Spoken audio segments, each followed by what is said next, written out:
Hello, my name is Dennis Daly, and I'm an interviewer with the Public Library of Cincinnati and Hamilton County. And today I have the great honor and privilege of interviewing Miss Irene Johnson on June the 19th, 2007 at the main library. Our camera operator today is Yvonne Franklin, and also present is Harold Johnson, Ms. Johnson's husband, and also a veteran that we've interviewed. Ms. Johnson, welcome, and thank you very much for doing the interview here today. Good morning. And I'm very fascinated about this interview, and we'll get into some stuff about the war, but usually I like to start off if you could give us a little bit of background about yourself, where you were born and grew up before the war. Okay. I was born here in Cincinnati, Ohio, September the 27th, 1923. Okay? And I went to school here, Washburn School. Okay. Went to Bloom School, and went to Woodward High School. Oh, okay. Mm-hmm. So Washburn and Bloom were elementary and junior high? Yes. Mm-hmm. Okay. And then you graduated from high school 1941, would that have been? No, I quit school. Okay. I quit school at that particular time. But I went back to school. Mm-hmm. So how did you come to join the WACs? Well, during those years, I felt like I wasn't accomplishing anything, and my cousin was in the service, and I was just, and they were talking about a free education and all this, so I thought about it, and then I joined. You had to take a test. Okay. And I passed the test. You had to take a test, and I passed. Now I'm very interested because when one studies World War II, you hear about the waves and the WACs, and it was an all-volunteer corps there. I have to admit, I never really knew that there were many African Americans which were involved in this. Now, was the enlistment of African American women encouraged, or did you find any sort of resistance when you went into the WACs? And tell us also a little bit, after you answer that, about the structure and how things were set up when you got there. Well, I don't remember anything that was specific, except I was concerned about the testing, because I wanted to go in. Mm-hmm. So my concern was the testing. And so that's what I was all about. And then I knew it was segregated. Okay. They had during those days they had there was one army for the men, black men, army for the white men, army for the white women, and an army for the black women. I knew that. I knew it was segregated. Mm-hmm. And so during those days too, when I went to school, the reason I think I dropped out of school is because in 1 year I signed myself into a black school. It was called McCall's. It was a black school. And I found that very worthwhile because it was slower and everything. But my mother never wanted me to go to an all-black school. But I signed myself in there, not knowing that I was going to have to pay. You know, when you're young, you do some stupid stuff, you know. And this was a private school, but I signed myself in because all my cousins were going there. Okay. And I was doing quite well. And my mother saw some books from McCall's, and she said, why do you have these books? So she made me drop out of that school. And so therefore, when I dropped out of the school, it meant that I was behind in my other school that I'm supposed to be in. So that, therefore, I saw the handwriting on the wall. I would never be able to pass, so I just dropped out. That's why I dropped out. But in McCall's, it was all black school. Now that's interesting. You don't think at that time, now in the Cincinnati public schools, they were integrated in the 40s. Oh, yes. Okay. And McCall's was a private school, you said? Yes, and it was all black. And you could sign yourself up But without see, your mother knowing? Yeah, I did. See, but when you're young, you don't know all those things, you know. I didn't know you had to pay. It was, you know, I knew my cousins were going there, and some of them had graduated. So I just put myself in there, you know. I just went to the office and signed myself in, not knowing I was going to have to pay. Okay. So then you went to do your testing to get it to join the WACs. And yeah. Where did you take the tests? At the Federal Building. Federal Building in downtown Cincinnati. Do you remember offhand what kind of stuff was on the test? Was it sort of like a standardized test, or? I don't know the questions, but it was questions that I could answer. At the particular time, I don't know. But just a certain number of multiple choice but stuff. I knew that I knew I passed it, you know. You knew you passed it right when you took it? Yeah, Excellent, excellent. And then where did you go did you do basic training in the WACs? Oh my goodness, yes, I love to talk about this. Okay. Okay, let me tell you about that.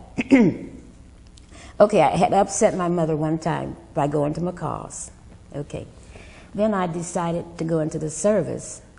And I don't know how she felt, but she let me go in because I was still underage, you know, so she signed for me to go in. Okay. So when I came down to the recruiting office, when they sent for me, you know, I've forgotten how, it was all Army time and Army language. I didn't quite understand the artist, but I knew that was supposed to be a particular place at a particular time. So I adhered to that.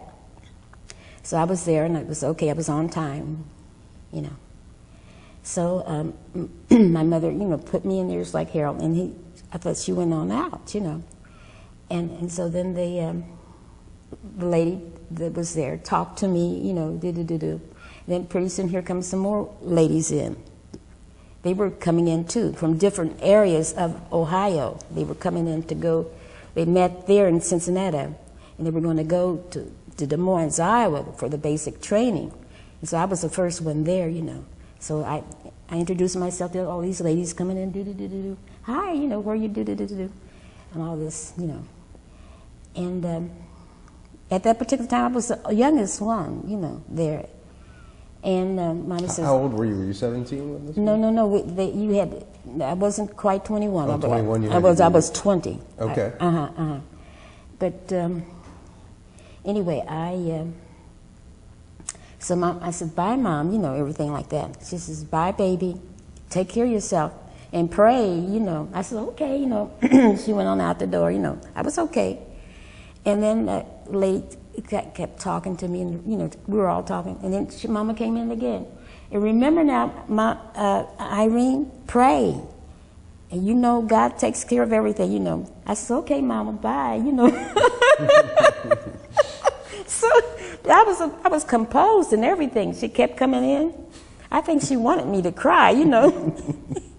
And then when she came in the third time, I was overwhelmed. I was, in front of all these girls, I just started boo-hooing. I cried. I think she wanted me to cry. And so she went on out, and then the sergeant says to me, Private? So I stopped crying. Private Garner. I looked, and she was talking to me. She was using psychology on me. And I stood up. I want you to get these women to Des Moines, Iowa, 0700. And she started talking about Army time. She started giving me papers and stuff.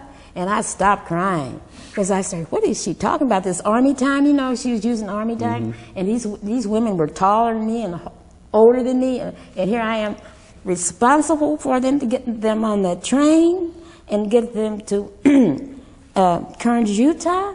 Was it Kearns, Utah? No, it wasn't Kearns, Utah. It was Des Moines, Iowa. I'm getting mixed up, you know. So I stopped. I didn't think about my mother anymore. My thoughts were on getting these women to a particular place, and I didn't know where it was. And so then I started thinking about what I had to do. She gave me responsibilities. She took my mind off of my mother. So she actually gave you the responsibility because she saw you crying, you think? Apparently, because she's and she was saying private. I was always Irene, Private Garner. It's me. So you got on the train.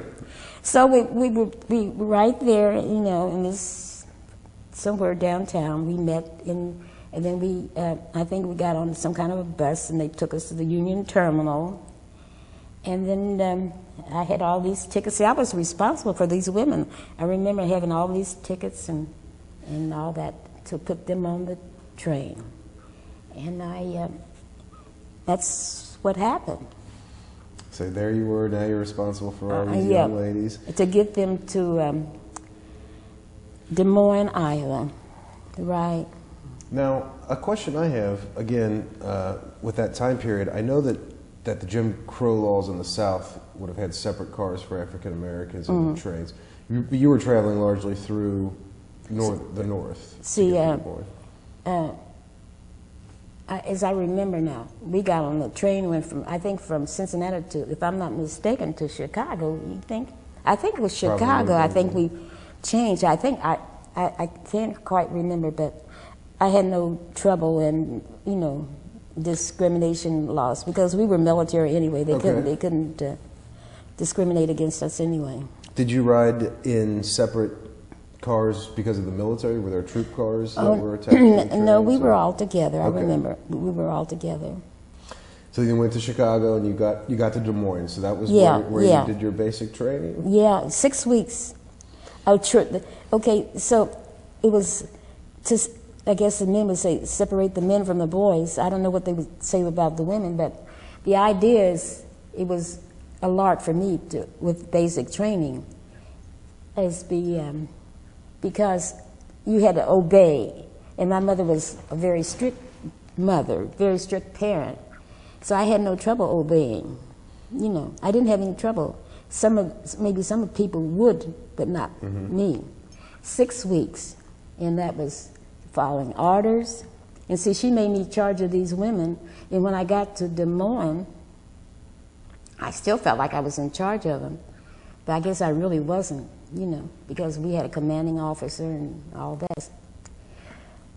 But that basic training was, I'll never forget that. I'll never forget that. Because it was really strict. You had to, one thing I remember is going through the gas chamber. I'll never forget that. And we were involved with some soldiers, men, and we had to go through this gas chamber. It was a long line, and here was the particular building. And I remember this man in the back of me saying, "Oh, I've gone this far, and this woman's gonna cause me my death or something." I could hear him talking about me. He's in the back of me talking about me, and I'm thinking, "No, you're not. And, you know, I'm not." I was thinking this. You're not going to have no trouble with me. I'm going to get in and out of here maybe before you. I'm thinking this. But he was talking about me, you know.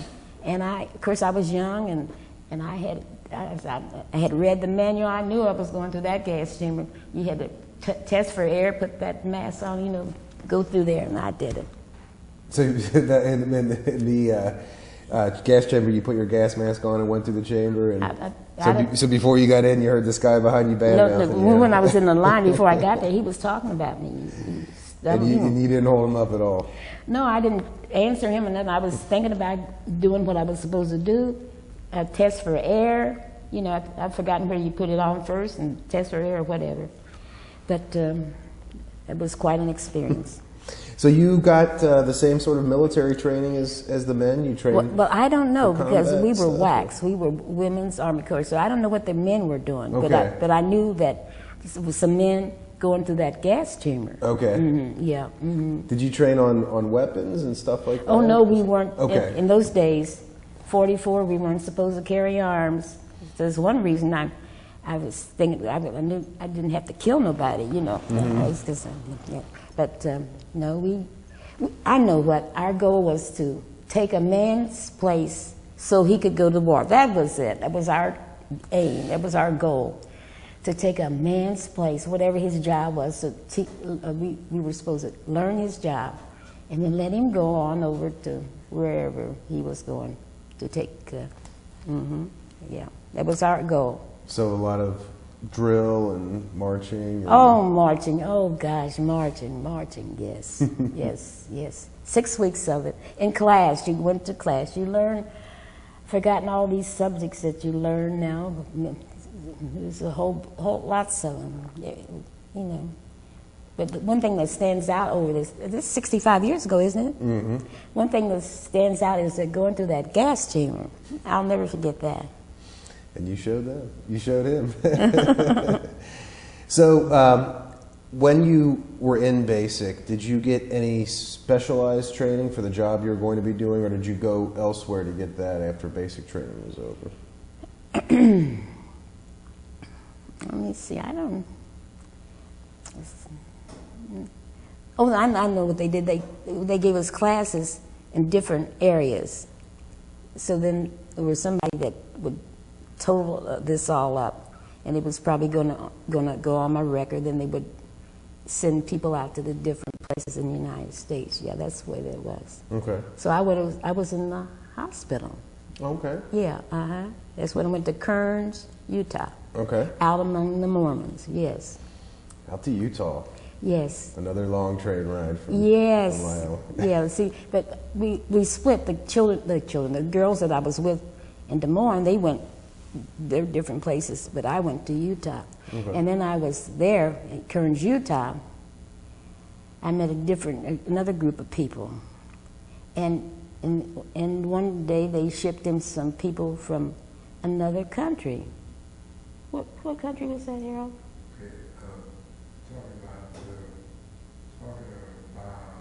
Puerto Rico. The Puerto Rican girls. Okay. They were from another place, you know. And then these girls, they were different. They all spoke, when they were around you, they spoke their own language.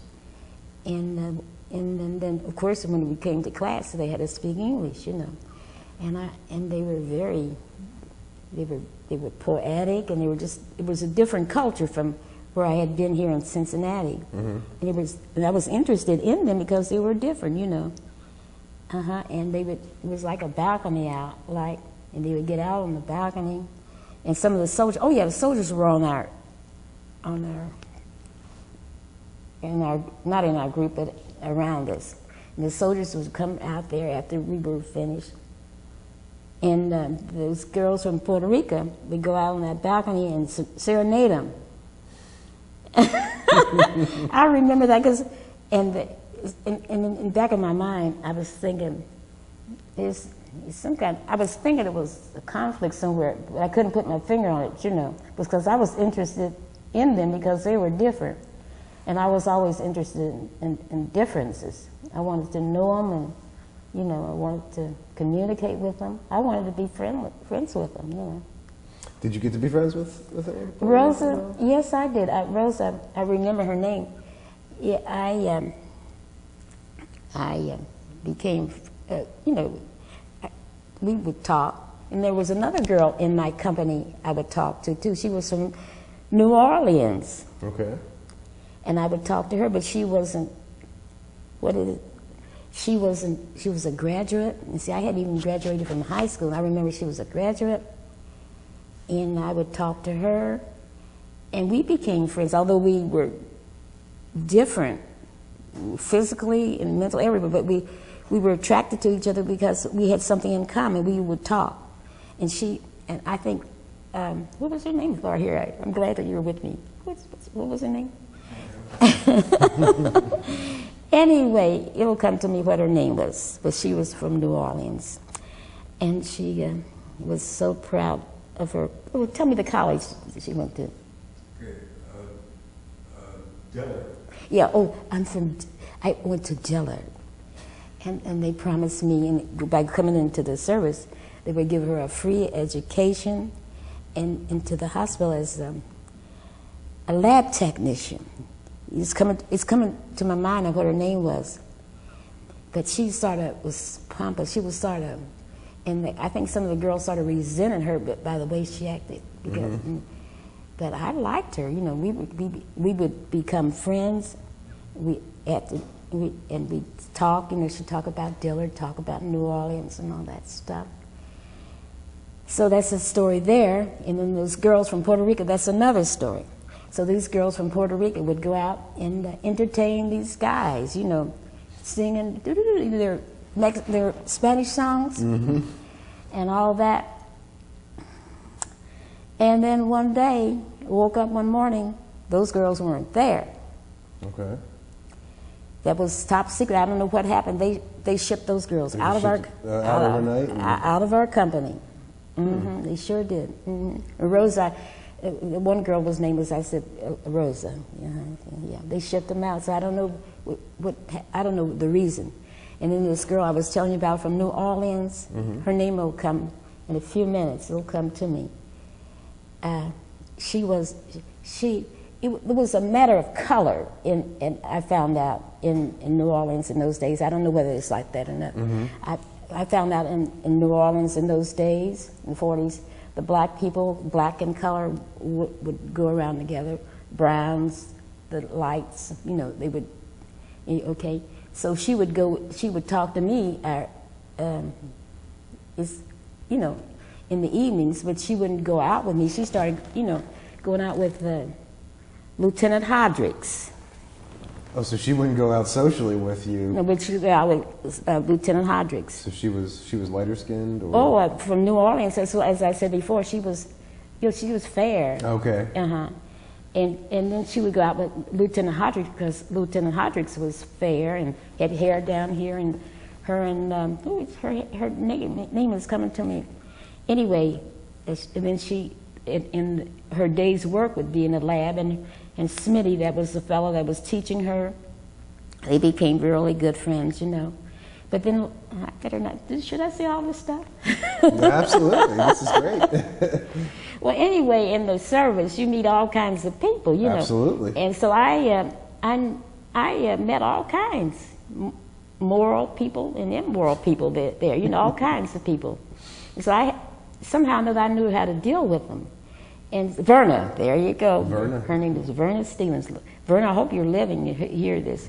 But Verna, she wanted to go around with people like herself. She was Catholic, you know, and devout Christian.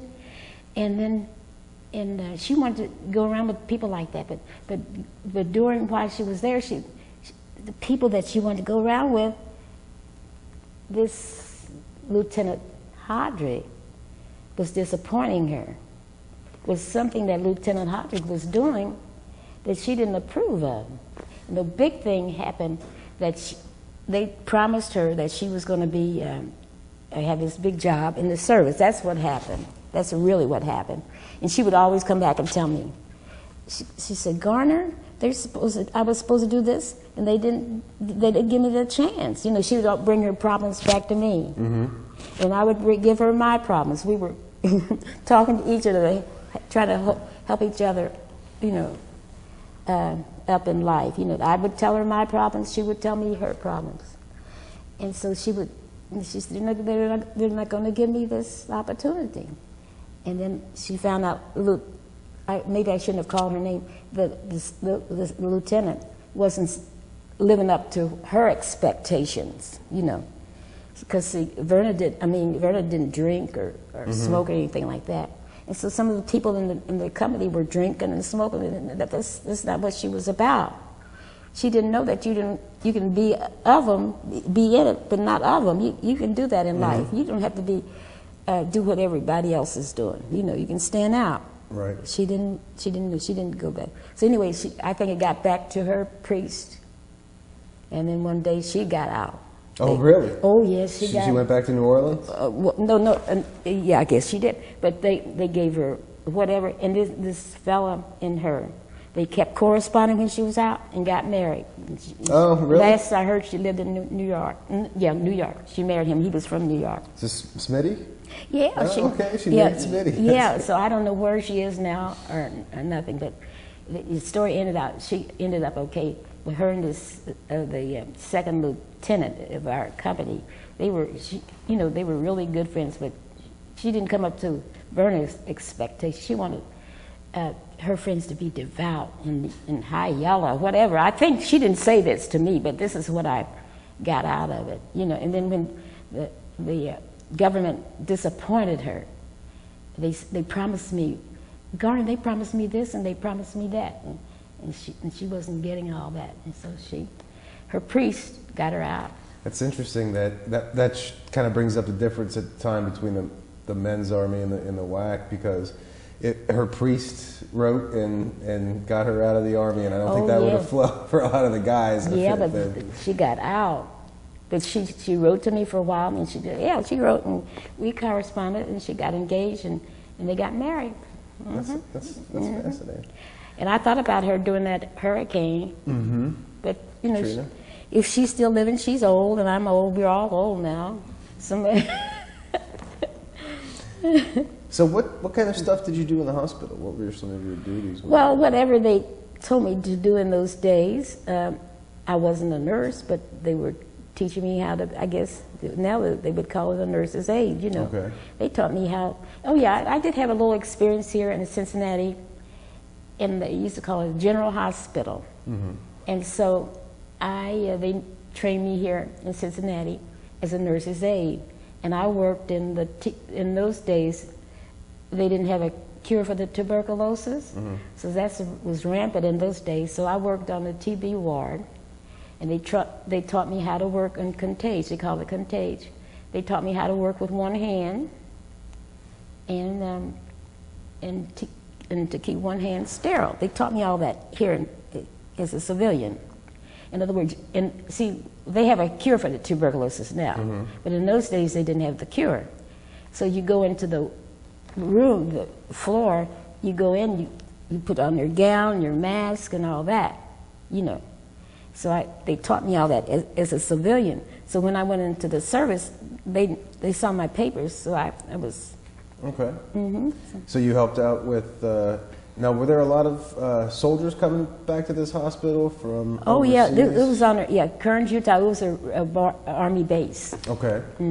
It was Air Force, no, Air Force base. It was the Air Corps at the time? Air Force. Was it mostly guys from the Pacific or from both theaters? Oh, I don't know, but they were from, you could tell, you know, where they were from.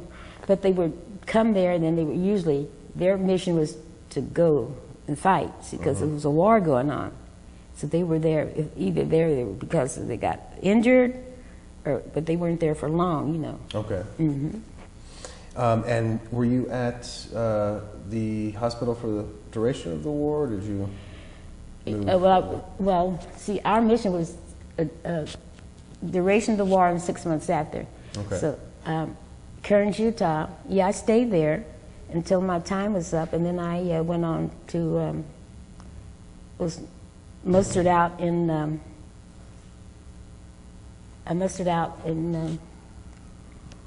by the time for me to go home. I was in Chicago, that's when I was mustered out. Okay, so you actually got mustered, so you were in Kearns, Utah for the end of the war, and yeah. Do you remember hearing about the bomb getting dropped? Oh yeah, A lot of relief in the hospital there, because we at that particular time, my attention at that particular time was what was going on around me. You know, you know, whatever I was not too much about. Well, when the war was over, of course, we were all happy about that. Sure. So, but I'm assuming there were still a lot of GIs coming into the hospital after the war was over, coming back in, so you had a lot of work to do. And you said you were there duration plus 6 months, so you were 6 months after the war. That was our mission. The duration of the war and 6 months after. That's when I signed, you know, when I signed in, that was what I was supposed to do. Duration of the war and 6 months after. You came back through Chicago. Yeah. And were mustered out. Went home. And what happened then? When I came home? Yeah, I know you had talked about you went back to school. Oh yeah, we were on the GI Bill of Rights. That's what they called it. You could go to school free. You could get a house. You could get so much. You know, as a veteran, boy, you're looked up to. As a veteran, you know. And I went to school. Of course. And I know what I did. Oh Lord. This sounds good. No, I don't. Okay, when I came out, I got married. Oh, yeah. But not to him. Okay. But anyway, I did get married, and I lived in Baltimore, Maryland. Because I met him in the service. That's what happened. I met him in the service, and I came back from Cincinnati, and we got married, and I went to where he lived in Baltimore, Maryland. And then I went back to school in Baltimore. Okay. Cortez Peters Business School in Baltimore. That's what happens. And that's what happened. And that's what and I really learned. See, this is my second experience in a black school, you see. Mm-hmm. I was only in McCall's for a short length of time. So my mother got me out of there. But Cortez Peters was a black school. And see, in Baltimore, Maryland, the whole thing was all different to me. Everything was black. When you get out, I was telling Harold, when you walk out your doors, it was somebody at the corner. Mohammed speaks. Everything was Mohammed. And the people would be all shoes shine and all these black guys and Mohammed. Everything was. This was in the 40s still, right? And yeah, and see, I wasn't used to that. Everything was black. The neighborhood was, everybody lived next door to you. It was a black neighborhood. Everything was black. Was that because Baltimore, being a southern city, was more segregated than Cincinnati? Honey, I don't know. It was a big city. Baltimore was large in those days, in the 40s. Mm-hmm. It's probably larger now. But I wasn't used to that blackness. In fact, I didn't know anything about being black. And so you feel like you got sort of an education about yourself in Baltimore? Well, I was sort of overwhelmed there. Were you? Because you don't understand. It was just like being I was used to Cincinnati because we went to mixed schools here. Sure. And I was used to white people, black people, we were mixed, Everything, here you go downtown, there was a lot of prejudice downtown, but you sort of got used to it, you know. We knew where to go in Cincinnati. But there in Baltimore, you didn't have to know where you go because black people owned their theaters, they had restaurants, and everything was black in the black schools. So that must have been very liberating for you. It was different, it was just different. And how long were you in Baltimore? Years or? I'm getting the years mixed up now, but I was there too. Okay. Yeah, because I got sick there. And then it was I don't know why I got sick, but it was overwhelming. Okay. The whole thing, what was happening to me, I got sick. So did you come back to Cincinnati? I came back to Cincinnati. With your husband? Oh no, we you separated okay. there. Yeah, that wasn't too cool there, that situation. And when you came back to Cincinnati, did you continue your schooling? Oh yes. Okay. I I know what I did in Baltimore. I finished school. I was at. And this was the equivalent of this was a high school diploma? That you got yes, there? yes. Okay. I went. That's what I did in Baltimore. That was one accomplishment. Cortez Peters Business School. I went there, and that particular time he was famous because he could type blindfolded, and he was on the radio and all that. And he had two schools, one in Baltimore and one in Washington. Okay. And he was really famous. So I went to that school, and so it made me feel like I was somebody, going to that school. And the teachers, they were different, they were interested in you and all that. And the whole situation in the school was really okay. Me as a person, Sure. So, yeah, graduated. I sure did. And do you think the Army helped you out in finishing school when you came back? Do you think you learned? Oh, of course, Okay. because of course, and then I was ready to learn more. See, I got a little bit of learning I got a lot of Cortez Peters, but then I wanted to do more, learn more. I was interested in a whole lot of things at this particular time. Sure. I went to UC. Of course, I passed the entrance test and all that. Liberal arts, you know, and all this. And I got I got first of one degree, and then I kept on going, and I got another degree. And let me tell you, before I got out of the service, I got a good conduct medal before I got out of that service. Okay. And the reason I got that good conduct medal is because I knew how to take orders. See, and some people, they don't know how to take orders. Yeah. And you know, it's like right now, I tell some young people, you take the orders whether you like them or not, just take them. They tell you, sit down, get up. So what did you get your degrees in at UC? Oh, sociology. Lord have mercy. What did I get? All these degrees. I got an associate degree and I got a bachelor's degree in science, yeah. Bachelor in science, yeah. So I have things all written down in here, but anyway, it's... So you got out of school at UC, and then what was next for you? I have sociology and bachelor. Well, then what did I do? Oh, yeah, I went into the government. Yes, that. Sometimes you forget. In 65 years, you forget. Sometimes you forget yesterday. Yeah, well, what did I do in those years? I worked at several places. See, I could always get a job.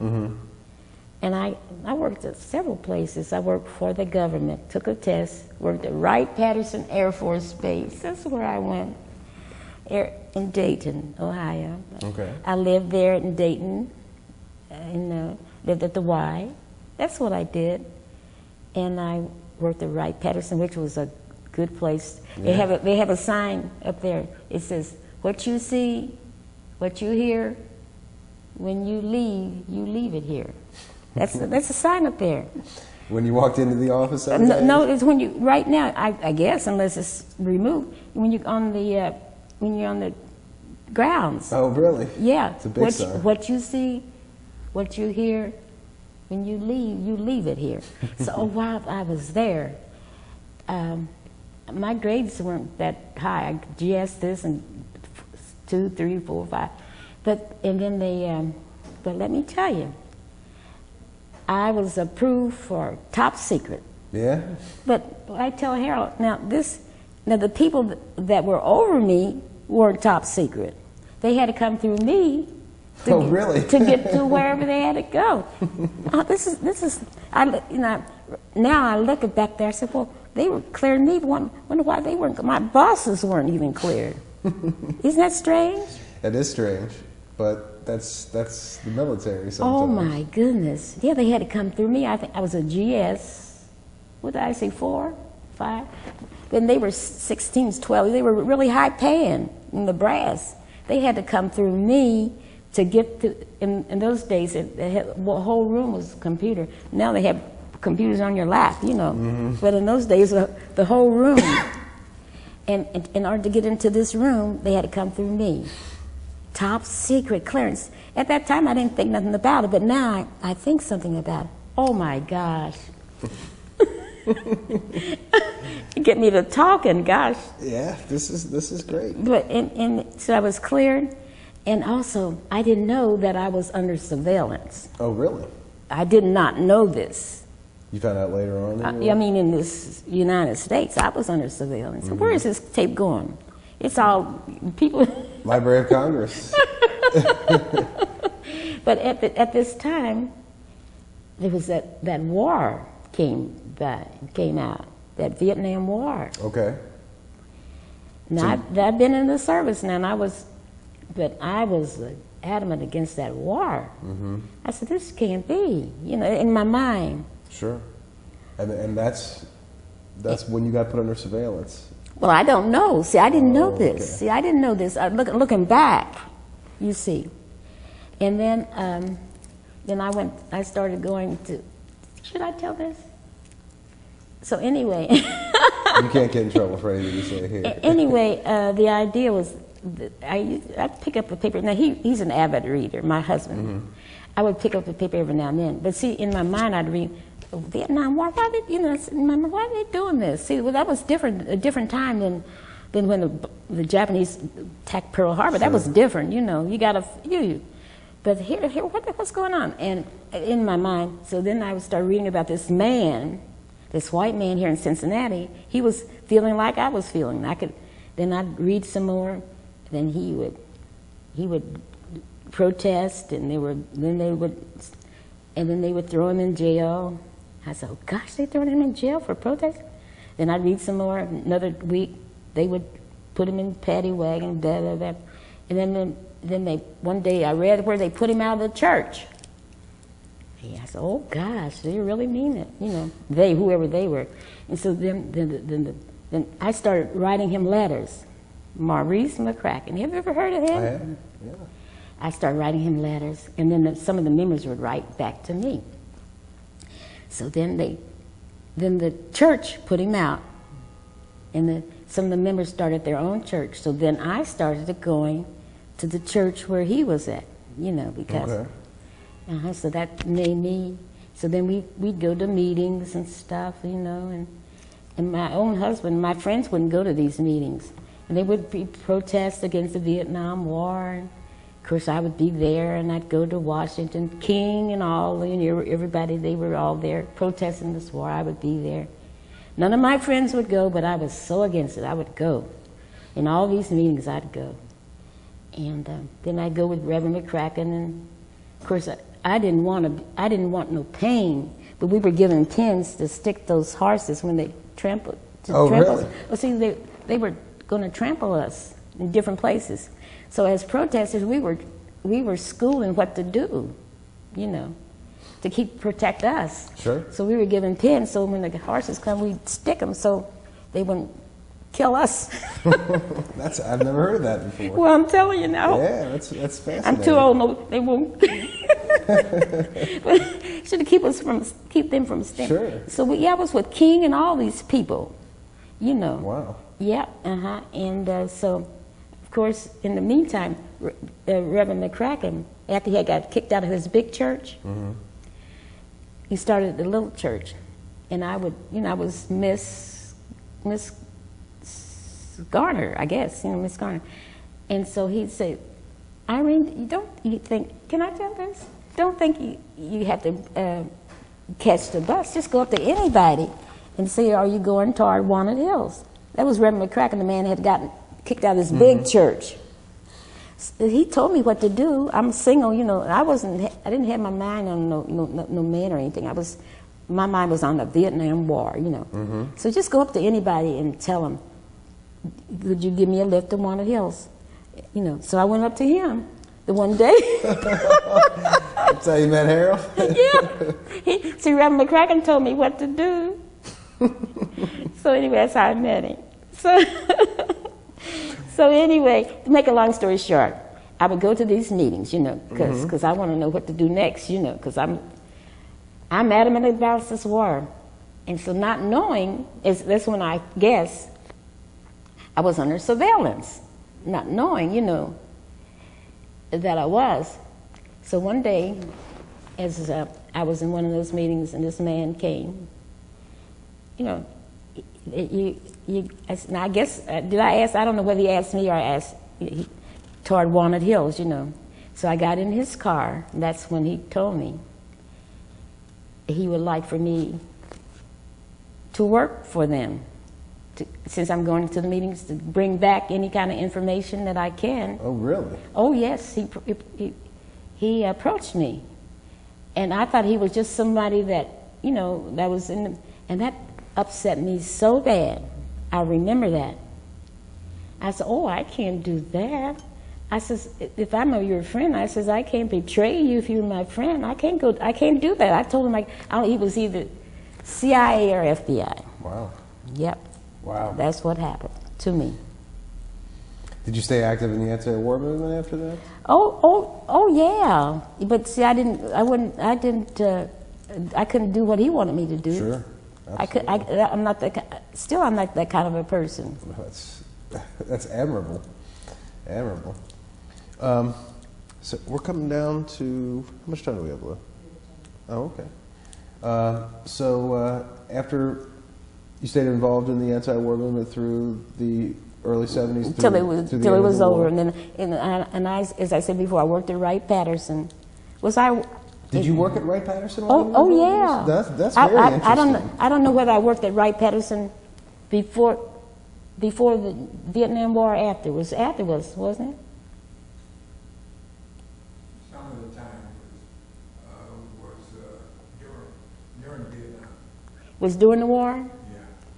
That's such an interesting dichotomy. You're working at the Air Force Base, but you're very involved in the anti-war movement, and cleared for top secret too. Yeah, maybe that's why they cleared me. And maybe, I don't know how that came about, but I was cleared. And right now, okay, that's another story. Oh, right now? Yeah. Yeah. So after that, you remained working at Wright-Patterson, and did you live in Cincinnati and commute to Dayton? Yeah, it's about 50 some odd miles. Oh, I had this person, he used to take me. His name was Brooks. I don't know whether he's living or not. But he used to take me to work. He lived in Cincinnati, and I lived in Cincinnati. He worked at Wright-Patterson, of course, and he used to take me every morning. So sometimes I would stay overnight in Dayton. And then sometimes, like on the Monday, then I would go back to Dayton, and he had one eye. and he used to drive real fast. And I was young, you know, young people, they're not afraid of danger. I would sit up front, of course. I'd strap myself in. He'd drive real fast. He had the one eye. So when he would drive, people knew him, and the people would separate like the Red Sea. They said, "Here he comes." And so I wouldn't know anything. I said, well, I won't know nothing. So I did it. He would go real fast. Brooks, are you still living? He would go that route. What road? What route was that? Was it Route 4 then? 42. Was it 42? Yeah. So that's some of my story. This has just been a great interview, Irene. I have to tell you. And we've got a couple of minutes left here, and I don't know if you can think of anything else from your days in the service that you haven't covered yet, or anything else you want to talk about. Oh, my life is so colorful. I don't know really.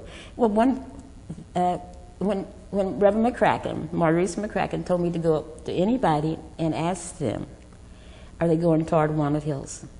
That was a turning point in my life. And I met, he was a young man at that time. And then 6 months later, we got married. Wow.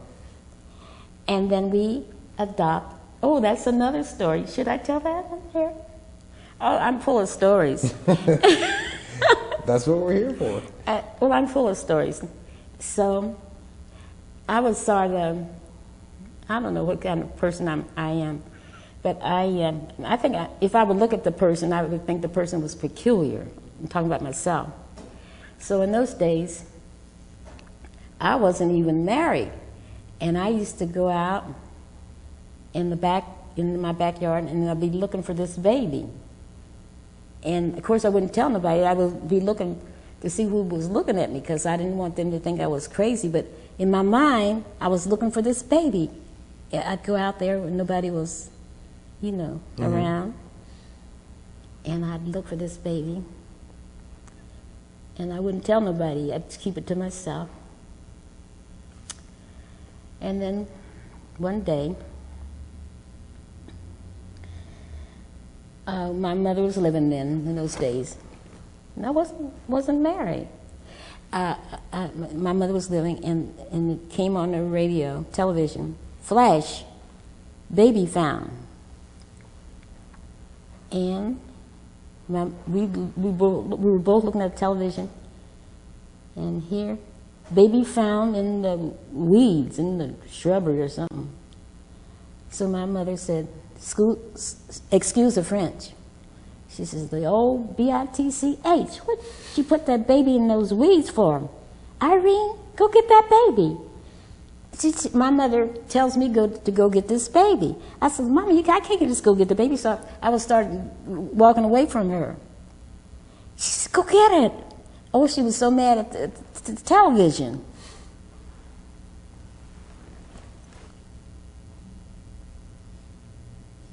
So did you get the baby? Did you adopt the baby? That's fantastic. Not at that particular time. Not at that particular time. It was 22 months later. Okay.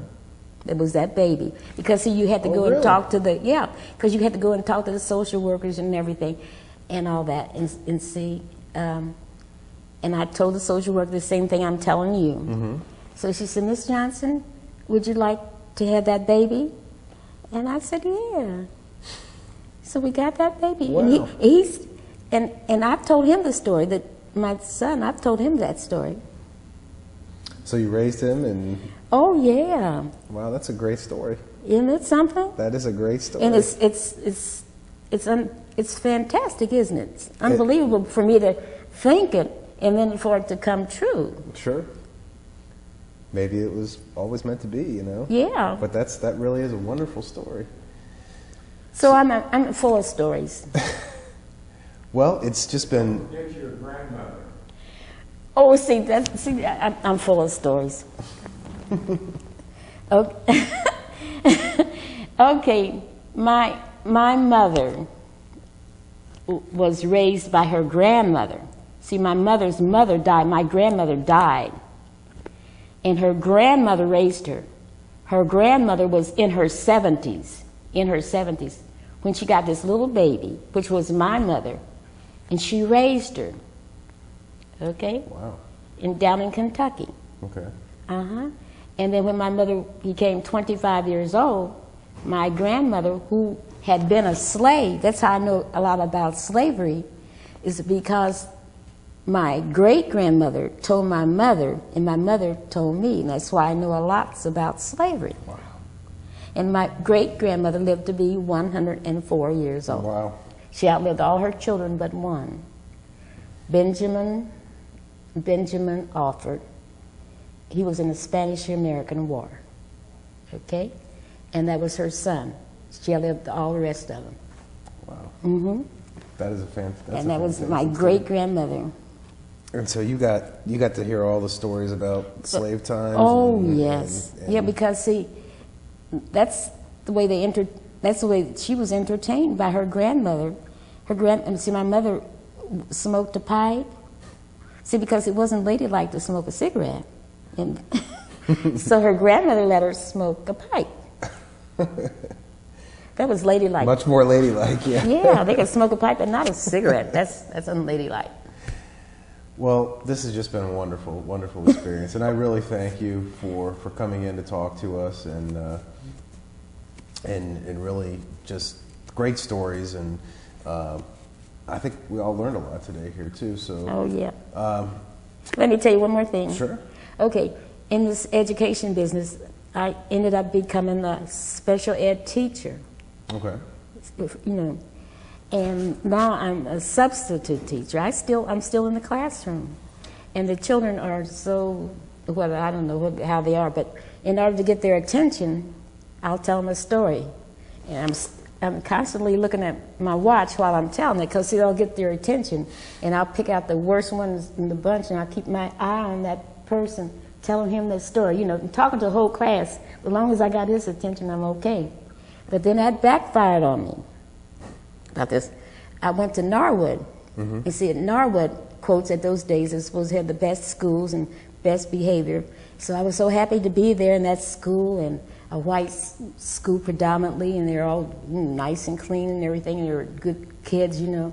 I was so happy I was going to, you know, call my girlfriend and tell her, oh, I was at a good school today, good behavior and everything, you know, and everything was going along fine.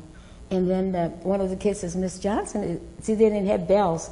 Miss Johnson, it's time to go. So I looked at the clock. I said, oh, yeah, oh, students, you all have been so good. well, good night, good, have a good day, evening, whatever I said to them, you know, at that particular time. And they were, you know, and I was so happy. I couldn't hardly wait to tell Bernice, who's my best friend, you know. And so then I look around, and some kids are still there. I said, what? You need to go on home. They said, Miss Johnson, they turned the clock up on you. I had dismissed those children. I dismissed the whole class. They left early. Oh man. My name is Mud, you know. I like to tell that story. Well, again, thank you so much. Okay. It really was a pleasure meeting you, ma'am. Okay. And we look forward to having this on our website, and you'll get a copy of the DVD. So thank you. Okay.